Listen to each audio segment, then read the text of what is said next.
দুনিয়া বরবাদ করে দিতে পারে। তাহলে ইডির তলব মহেশ বাবুকে, এদিকে কার্তিক আরিয়ানকে দেখা যাবে নাগ রূপে, আর ফাইনালি সাকিব খানের তাণ্ডব কি হতে যাচ্ছে বরবাদের থেকেও হাই স্কেলে।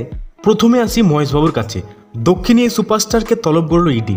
বিভিন্ন মিডিয়া রিপোর্ট থেকে যেটা জানা যাচ্ছে সেটা হলো সুরানা গ্রুপ আর্থিক তছরূপের ঘটনায় ইডির এই পদক্ষেপ। প্রায় 100 কোটিরও বেশি আর্থিক তছরূপের মামলায় অভিযুক্ত হায়দ্রাবাদের রিয়েল এস্টেট সংস্থা সাই সুরিয়া ডেভিল পার্স এবং সুরানা গ্রুপ বিভিন্ন গ্রাহকের কাছ থেকে একই জমি বিক্রি, ক্রেতাদের মিথ্যা আশ্বাস দিয়ে অর্থ অধিগ্রহণের পাশাপাশি প্রশ্ন উঠেছে ওই দুই রিয়েল এস্টেট সংস্থার গড়ে তোলা একাধিক আবাসন নিয়েও। অভিযুক্ত দুই সংস্থার বিজ্ঞাপনের প্রচারের মুখ ছিলেন মহেশবাবু। সেই কারণে এবার অভিনেতাকে জিজ্ঞাসা করতে চায় ইডি। জানা যাচ্ছে পারিশ্রমিক হিসাবে সেই সংস্থার কাছ থেকে প্রায় 6 কোটি টাকা নিয়েছিলেন অভিনেতা, যার মধ্যে নগদে লেনদেন হয়েছিল প্রায় 2.5 কোটির মতো। তেলেঙ্গানা পুলিশের কাছে দায়ের হওয়া একাধিক এফআইআর এর ভিত্তিতে তদন্ত শুরু করেছেন ইডি। তবে এখানে বলে রাখি, আগামী 3 দিনের মধ্যে ইডি অফিসে মহেশবাবুকে হাজিরা দেওয়ার নির্দেশ দেওয়া হয়েছে। এবার আসি সাকিব খানের কাছে। বিগত কয়েক বছর ধরে সাকিব খান একের পর এক রেকর্ড ব্রেকিং সিনেমা উপহার দিয়েছেন বাংলার দর্শককে। এমনকি প্রত্যেকবার তার আগের মুক্তিপ্রাপ্ত সিনেমাগুলির রেকর্ড তিনি নিজেই ভেঙেছেন, যার ফলে দর্শকদের মনে সাকিব খানের সিনেমা নিয়ে এক্সপেকটেশন একটু বেশি থাকছে। এই ঈদে মুক্তিপ্রাপ্ত বরবাদের ক্রেজ এখনো কাটেনি, এখনো দর্শক সিনেমা হল মুখী হয়ে আছেন। তার উপরে সাকিব খানের পরবর্তী ছবি তাণ্ডব নিয়ে কিছু আপডেট সামনে এসেছে।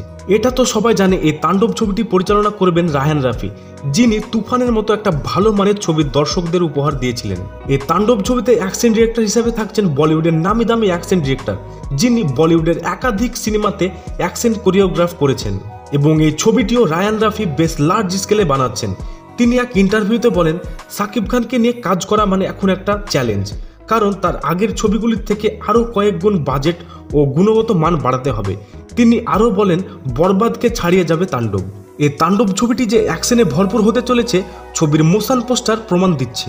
এই ছবিটি দেশে বিদেশে বিভিন্ন স্থানে শ্যুট করা হবে, যদিও দেশের ভিতরে শ্যুট আপাতত কমপ্লিট। এবং এটাও শোনা যাচ্ছে এই ছবিটিতে বাংলাদেশের আরেক সুপারস্টার আমির খানকে দেখা যেতে পারে। যদি এটা হয়ে থাকে তাহলে কিন্তু বরবাদকে তছনছ করবে তাণ্ডব। আপনাদের কি মতামত অবশ্যই জানাবেন। ফাইনালি আসি কার্তিক আরিয়ানের কাছে। তাহলে এবার নাগ রূপে ধরা দিল কার্তিক আরিয়ান। কারণ জোহরের প্রযোজনায় কার্তিক আরিয়ানের যে ছবিটি করার কথা, তা নিয়ে কিন্তু আগ্রহ তৈরি হয়েছিল নেট দুনিয়ায়। ফাইনালি প্রকাশে এলো সেই ছবির প্রথম ঝলক, যার টাইটেল দেওয়া হয়েছে নাগজিলা। সেখানে কার্তিককে দেখা যাবে নাগরূপে। এই ছবিটি পরিচালনার দায়িত্বে থাকছেন মৃগদীপ সিং লাম্বা, যিনি এর আগে ফুকরে ছবিটি পরিচালনা করেছেন। এখানে পরিচালক কার্তিক আরিয়ানের চরিত্রটিকে অতিমানবিক করে গড়ে তুলেছেন। তবে কার্তিকের লুক সামনে আসতেই সমাজ মাধ্যমে শুরু হয়েছে সমালোচনা। অনেকে এটি একতা কাপুরের নাগিন ঘরানার সঙ্গে তুলনা করছেন। নাগজিলা মুক্তি পাওয়ার কথা আগামী বছর।